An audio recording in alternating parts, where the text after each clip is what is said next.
Welcome to The Psychology of Us. This podcast is created by RJ Starr, a public intellectual and independent psychology educator. The material presented is educational and interpretive, examining psychological life as a domain of understanding rather than intervention. It does not provide therapy, diagnosis, or professional guidance. Each episode stands as a complete work of public psychological inquiry. You probably think office gossip or those tight-knit lunch cliques and just the subtle favoritism at your job are just annoying side effects of working with other humans. Right, like an unavoidable hazard of the workplace. Exactly. Most of us just write it off. We figure it's just personality conflicts or, maybe poor management. But organizational theorists actually view those little social frictions as something else entirely. They see a shadow government secretly running your company. It is a complete paradigm shift once you look through that lens. I mean, you stop seeing just a random collection of coworkers navigating a water cooler, and you start seeing this invisible, highly structured matrix of power. And it's operating right under the official org chart. Completely. Which is our mission for today. We're going to decode workplace cliques as a structural organizational phenomenon, not just, gossip. Yeah, we want to give you a totally new lens for this. Right, because by the end of this deep dive, you will have a completely new framework for viewing your own workplace, whether you're the CEO trying to steer the ship or you're just trying to survive a weekly status meeting without stepping on a landmine. Which is most of us, let's be honest. Totally. So we're pulling from a really fascinating stack of materials today by the theorist RJ Starr, specifically an essay titled Clique Formation and Factional Structures in Organizations, and a very pointed manager training presentation called Cliques and Factions, What to Recognize, What to Do. Okay, let's unpack this. We have to start with the environment that allows these shadow structures to form in the first place, right? Yeah, you have to understand the soil before you look at the plant. The foundational premise across all of Starr's work is that every single organization, no matter the size or the industry, runs on two parallel systems simultaneously. Okay, so what's the first one? The first is the formal system. This is the one printed in the employee handbook. The official rules. Right. It dictates authority, who reports to whom, what the policies are, how performance is measured, it's documented, it's visible, and it's highly rational. But running right alongside it, you have the informal system. And this one isn't written down anywhere. Nowhere. It's entirely unwritten. It governs belonging, trust, loyalty, influence, and social protection. So the formal system is like the official roadmap, but the informal system is the dirt paths and shortcuts people actually use to get around. That's a classic way to look at it, yeah. But reading Starr's work, that analogy actually feels a bit too passive. It feels more like the human body to me. Like the formal system is the skeleton and the organs, but the informal system acts like the immune system. Oh, that captures the dynamic perfectly, actually, especially because an immune system is active, right? It's responsive. Starr explicitly states that this informal system of belonging is absolutely crucial for an organization to survive. So it's not inherently bad. No, not at all. Belonging is a feature, not a bug. When the informal system is healthy, it acts as a shock absorber. I mean, we actually want friendships at work to reduce uncertainty and confer identity. Because a team that trusts each other communicates infinitely faster than the formal rules allow. Exactly. Think about it. If you have to submit a formal, trackable ticket for every single tiny favor instead of just, messaging a friend in IT, the entire company would grind to a halt. The informal trust networks lubricate the formal bureaucracy. Which totally challenges the standard HR mindset that all cliques or unofficial groups are a threat. Right, they are. But if belonging is the immune system keeping the company moving, the crucial question becomes, so when does a healthy work squad turn toxic? When does it mutate into an autoimmune disease? That is the million-dollar question. The shift occurs at the exact moment a group derives its core cohesion from exclusion. Okay, unpack that a little. Well, healthy belonging draws people in based on shared interests or shared work. It doesn't require an outside to define the inside. Like a group of people who just genuinely love talking about sci-fi novels during lunch, for example. Sure, yeah. Anyone can join, and if you don't join, they don't really care. Right. Precisely. But a clique forms the instant that belonging requires a boundary. And by definition, a boundary mandates that someone has to be kept on the other side of it. Oh, I see. Yeah, so when a group starts defining itself not by what they share, but by who they are collectively keeping out, the tipping point has been crossed. The belonging becomes oppositional. Oppositional belonging. Wow, that makes so much sense. But I imagine that doesn't happen overnight, right? Like, harmless lunch groups don't just weaponize into company-wide problems by Tuesday. Definitely not. Starr actually breaks this structural escalation down into 5 distinct levels. Let's trace how a group moves through them. Where does it start? It usually starts really quietly. Level 1 is simply social clusters. These are just loose friendships, people who associate out of convenience or proximity. Just people sitting near each other. Right. And the advice for leadership at this stage is just to leave them entirely alone. They are building the trust that lubricates the system. Okay, so what's level 2? Level 2 is the clique. This happens when those exclusionary boundaries first materialize. Membership starts to carry unspoken conditions. And the most vital symptom, Starr points out here, is how information changes routes. Yes, exactly. Because in level 2, information stops flowing along the formal functional lines, and it starts flowing exclusively along group lines. Which is a huge shift. You find out about a major upcoming project because you're in the private group chat, not because your manager briefed the department. It's like an alternate communication network. It is. Information hoarding is the earliest form of informal power. And once they have that power, the clique eventually transitions to level 3, which is factions. Okay, how is a faction different from a clique? A faction acquires a specific orientation or a grievance. They are no longer just an exclusive club. They are actively in opposition to something. Like a new manager? Or a policy change? Right, or even the general direction of the company. The group's cohesion is now built on a shared political stance. Which sets the stage for level 4, which Starr calls departmental tribes. This is where the factional dynamics perfectly align with the formal organizational chart, right? Yeah. The boundary is literally drawn by the company itself. Exactly. Sales versus operations, marketing versus engineering. And this is where the formal structure actually weaponizes the informal system. It does. Wait, let me push back on this a little bit, though. Isn't departmental rivalry just a necessary, built-in friction of business? How do you mean? Well, sales always wants to promise the moon to a client to close a massive deal, right? Yeah. And operations always wants to keep the promises realistic so they can actually manufacture the product on time. They're going to butt heads. Isn't that natural friction keeping the company balanced? The friction itself is natural, yes, but Starr highlights a structural trap here. Departmental tribalism is highly durable because the company provided the boundary and the distinct identities for them. So the danger isn't that they disagree. The danger is that their formal incentives are often totally divorced from each other. If you just put sales and operations in a room and tell them to, be team players or do trust falls, nothing will change. Because the structure itself incentivizes warfare. Exactly. Sales gets their commission the moment the contract is signed, regardless of whether operations can actually deliver it. Wow.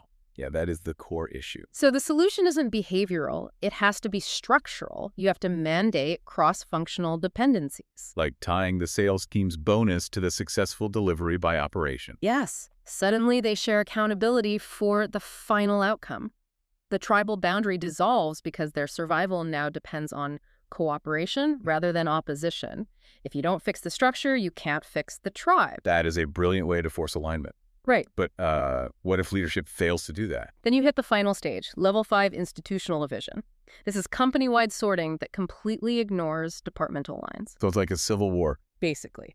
It becomes an ideological split across the entire company. The classic example is the old guard loyalists who've been there since the startup days versus the new corporate hires brought in to scale the business. Right. And when the informal system becomes a complete parallel map of the entire institution, the organization is effectively at war with itself. And as a group moves into those deeper stages, factions, tribes, institutional division, we start to see behavior that looks completely irrational from the outside. People begin acting wildly against their own individual self-interest. Oh, absolutely. I want to dive deep into that psychological mechanism because Starr outlines this phenomenon called loyalty cascades and performative protest. Yes, this is fascinating. The essay gives this composite example that apparently plays out in HR departments constantly. Imagine a scenario where a group member is legitimately fired. They committed egregious documented misconduct. There's no gray area. Totally justified firing. Right. Yet, a colleague from their faction immediately marches into the office and resigns in protest. They throw away their own salary, their health care, their stability over a completely justified firing. Here's where it gets really interesting, though. The aftermath. Days later, that exact same colleague will often quietly contact HR and ask if they can have their job back. Wait, really? What is happening in the brain to cause that kind of whiplash? Starr defines this as performative loyalty. In the exact moment of the firing, the emotional logic of the group completely overrides the individual's material reality. So logic just goes out the window. Totally. To the faction, accountability isn't viewed as a consequence earned by an individual for bad behavior. It's processed as an injury inflicted on the entire community. So resigning feels like this incredibly righteous moral stance. The individual essentially disappears into the identity of the faction. They do. In that emotional present, proving allegiance to the group and defending the boundary is the only imperative. But then a few days pass. Right. The emotional high of the protest fades, and material reality returns. The rent is still due. And that is post-consequence regret. Exactly. They simply didn't calculate the future consequences because, in the moment of protest, the group's narrative was the only reality their brain allowed them to see. And this group narrative doesn't just play defense, right? It actively goes on the offensive to solidify its own existence. Sure. How does a faction actually select its targets? Because they always seem to have a villain. The text outlines a highly predictable three-step escalation for factional targeting. Okay, what's step one? It begins with friction.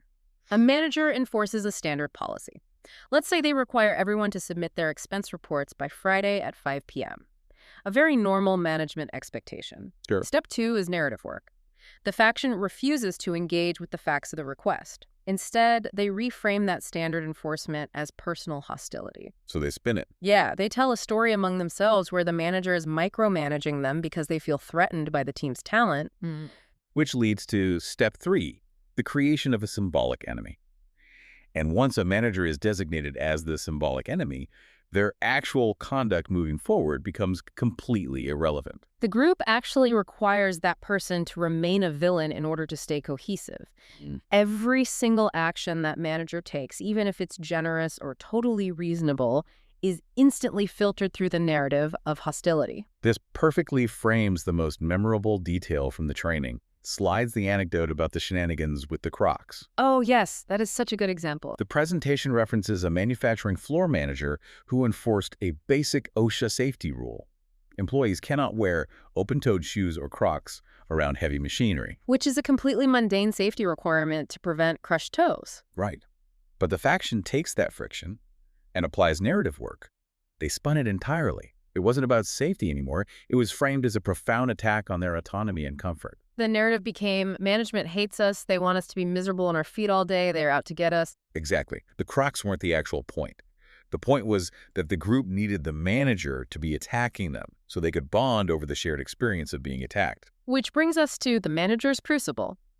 If you're sitting above this mess as a director or an HR leader, and the narrative has been this twisted by the faction, how do you diagnose what is a legitimate problem versus what is just fake factional noise? Because the stakes are incredibly high here. Oh, they are. If you wave away a valid complaint about toxic conditions as just office gossip, your best employees will lose faith and quit. But if you treat a factional hit job over a safety rule as a legitimate grievance, you essentially hand the shadow organization a veto over your own formal authority. Starr gives us the ultimate structural golden rule for this exact dilemma. A legitimate collective concern seeks a changed condition. A changed condition. Yes. It is fact-based, documented, and specific. A factional grievance, on the other hand, seeks a defeated person. Let's ground that with a concrete example. Okay, let's say the warehouse team files a complaint. If their grievance is, the ventilation in Section C is broken and it's unsafe, that is seeking a changed condition. Right. You fix the vents, the air clears, and the employees are satisfied, the issue is resolved. Exactly. But if their complaint is the warehouse manager is creating a hostile environment and doesn't respect us, and they demand the manager's removal without citing specific actionable violations, they are seeking a defeated person. It's narrative-based and vague. And the telltale sign of a factional grievance is that even if you accommodate them, even if you transfer that manager, the grievance doesn't go away. It simply attaches to the replacement manager because the faction needs the enemy to survive. Changed condition versus defeated person. That single diagnostic tool changes everything for anyone managing a team. Yeah. But there's another symptom of informal power that completely upends how we normally think about management. You're talking about protected subcultures. Yes. We usually think of factions as disgruntled employees, but the protected subcultures are often the highest performers. The rainmakers, the top-tier developers, the elite sales team. They routinely break the rules, and nothing happens. What is crucial to grasp here is that these subcultures do not seize this power by force. It is handed to them incrementally by leadership. Yes, giving away authority. Right. Imagine a top sales team that brings in massive quarterly revenue. Because they're so valuable, when they expense an exorbitant amount of alcohol at a client dinner, leadership looks the other way. And when they start showing up an hour late to all-hands meetings, management ignores it. Because leadership doesn't want to upset the cash cow, but each time leadership looks the other way, that exemption hardens. It becomes normal. It moves from a one-time favor to an expectation and finally into their core identity. They fundamentally internalize the belief that we are essential, therefore the formal rules do not apply to us. And it creates this bizarre phenomenon Starr calls boundary collapse. I was fascinated by this detail. It's wild to see in practice. The informal intimacy among the protected subculture blurs professional lines so severely that they begin treating company property as their own personal territory. Yes. The text uses this example where an employee from another department tries to borrow a piece of equipment, and someone from the subculture says, "No, you can't use that. That's marketing's inventory computer." The psychological shift there is profound. The mental boundary between this is a governed, shared institutional workspace and this is our private fiefdom completely dissolves. Right. The private world of trust they built among themselves has overwritten the institutional reality. The company bought the computer, but the faction owns it. Precisely. So we have diagnosed the disease and we've seen how it mutates. What is the ultimate risk if a company simply ignores this? Like if leadership throws their hands up and says, let the cliques be cliques as long as the work gets done. The ultimate risk is that the informal system entirely subsumes the formal system. Leadership remains formally accountable for the company's outcomes. I mean, they still have to answer to the board or the shareholders, but they're relying on an internal structure that they no longer control. Because information is hoarded by factions, accountability is unevenly applied, and real governance migrates to the shadow organization. So it's like their leadership is sitting in the driver's seat, turning the steering wheel, but the linkage to the tires has been completely severed. That is exactly what happens. So how do we reattach the steering wheel? Or better yet, what should leaders absolutely avoid doing when trying to fix this? The materials actually lay out a clear what not to do list. Yeah, there are 3 major structural errors to avoid. First, do not suppress affiliation. Right, don't ban friendships. If you try to artificially break up normal friendships or ban social chatter, you destroy trust entirely and the immune system crashes. Second, do not dismiss real friction. We just covered the golden rule. Don't treat a real problem like factional noise. And the third one is actually pretty counterintuitive. Do not buy peace. Yes. Accommodating a faction or overlooking the rule-breaking of a protected subculture to avoid conflict doesn't actually buy peace. It simply signals that the formal system is weak. You aren't buying loyalty, you are spending your own authority, and you do not get it back. So give us the actual playbook. What are the structural tasks a leader must take on? First, you have to deliberately read the map. Pay attention to how information and protection actually flow in the office, not just what the org chart dictates. Okay, read the room. What's next? Second, rigorously apply the golden rule to separate legitimate concerns from factional grievances. Third, you must address captured managers immediately. Let's define a captured manager really quickly. A captured manager is a leader who has become so dependent on a faction's approval that they stop enforcing standards. They care more about being liked by the informal group than they care about governing the team. Exactly. They have ceded their authority to the clique. Fourth, break exemptions early. Do not let minor rule breaking by high performers calcify into an identity. And finally, the most critical structural task of all, restore neutral access. Let's make neutral access concrete. What does that actually look like on a Tuesday afternoon in a real office? Uneven access to information is the primary currency of a faction. Restoring neutral access means standardizing how work is distributed. It means decisions are not finalized on the golf course, or over drinks after work, or in a lockdown Slack channel. Oh, that makes a lot of sense. It means standardizing project briefs, so every team member gets the exact same context at the exact same time. It means promotional criteria are public and trackable. When you make access to opportunity neutral and formal, you starve the shadow organization of its leverage. Because if the formal system provides everything you need to succeed, you don't need to rely on the clique to survive. That's the goal. So what does this all mean for you? Well, whether you are a senior director trying to steer a massive division or a junior employee just trying to navigate the daily office dynamics, you now have the structural literacy to see the hidden matrix of your workplace. Belonging is permanent. The goal isn't to destroy friendships. The goal is to keep them from becoming oppositional. Right. It requires constantly maintaining that critical boundary where affiliation stops serving the broader team and starts replacing accountability. And there's a final vital point from RJ Starr's essay that goes far beyond the office. These dynamics, the hoarding of information, the performative loyalty, the targeting of symbolic enemies, they're not specific to the workplace. No, they aren't. Starr notes that this progression happens anywhere belonging and exclusion operate. The text specifically highlights how rapidly this escalation occurs in online communities and digital spaces. The mechanism of oppositional belonging is a universal feature of human group life. It applies everywhere. Which leaves us with a fascinating, maybe slightly uncomfortable thought to mull over. If this escalation from a loose social cluster into a highly oppositional faction is just a baseline part of human nature, take a look at your own purely personal non-work circles today. Oh, yeah.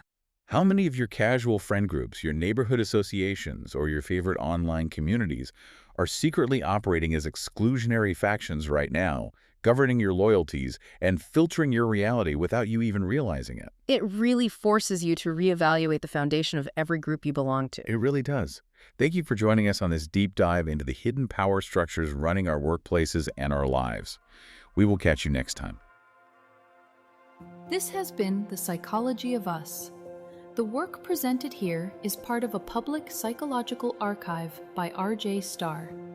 It is educational and interpretive, not clinical or advisory. Episodes are published as finished reflections and are intended to be encountered as complete works.